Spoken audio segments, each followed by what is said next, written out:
السلام علیکم۔ جیسے ہی 12 ربیع الاول شریف آتا ہے تو دو بحث و مباحثے چڑھ جاتے ہیں۔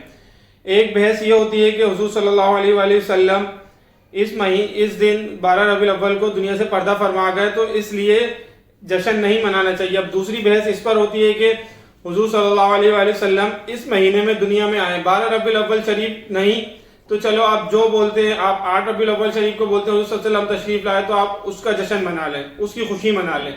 تو یہ دونوں بحث و مباحثے چلتے ہیں جیسے ربیع الاول شریف آتا ہے۔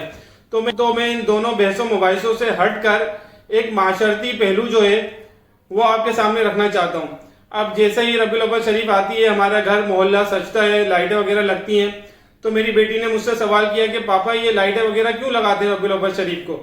تو میں نے اس کو جواب دیا کہ اس مہینے میں ہمارے پیارے نبی صلی اللہ علیہ وآلہ وسلم دنیا کے عظیم لیڈر دنیا میں تشریف لائے۔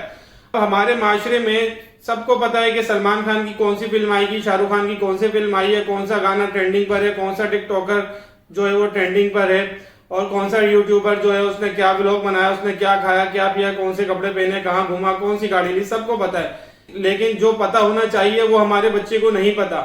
ہمارے بچے کو جو دنیا کے لیے رول ماڈل ہیں، ہمارے پیارے نبی صلی اللہ علیہ وسلم، ان کے بارے میں پتہ لگنا چاہیے۔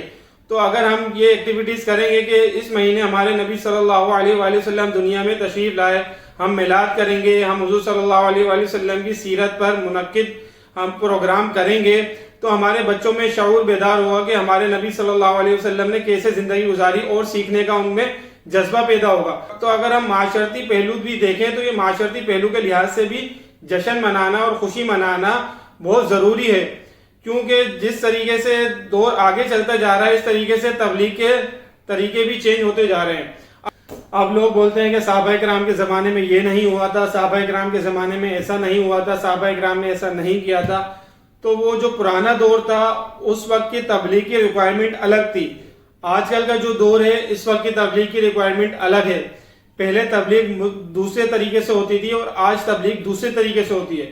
تو ہم یہ بات کہیں کہ صحابہ کرام کے زمانے میں یہ نہیں ہوا تھا، تو بہت ساری چیزیں آج جو ہو رہی ہیں وہ بھی صحابہ کرام کے زمانے میں نہیں ہوئی تھی، لیکن جو آج ہو رہا ہے وہ آج کل کی ریکوائرمنٹ ہے، اور جو پہلے ہو رہا تھا وہ پہلے کی ریکوائرمنٹ تھی۔ تو یہ ہرگز بات نہیں ہونی چاہیے کہ صحابہ کرام کے زمانے میں یہ نہیں ہوا تو آج نہیں ہوگا۔ اگر کوئی اچھا کام ہو رہا ہے تو اس کو اپریشیٹ کرنا چاہیے، اگر کوئی اچھا نہیں کام ہو رہا ہے تو اس کو ڈسکریج کرنا چاہیے، لیکن یہ نہیں کہنا چاہیے کہ صحابہ کرام کے دور میں یہ نہیں ہوا تھا، ایسا نہیں ہوا تھا، ویسا نہیں ہوا تھا۔ اللہ حافظ۔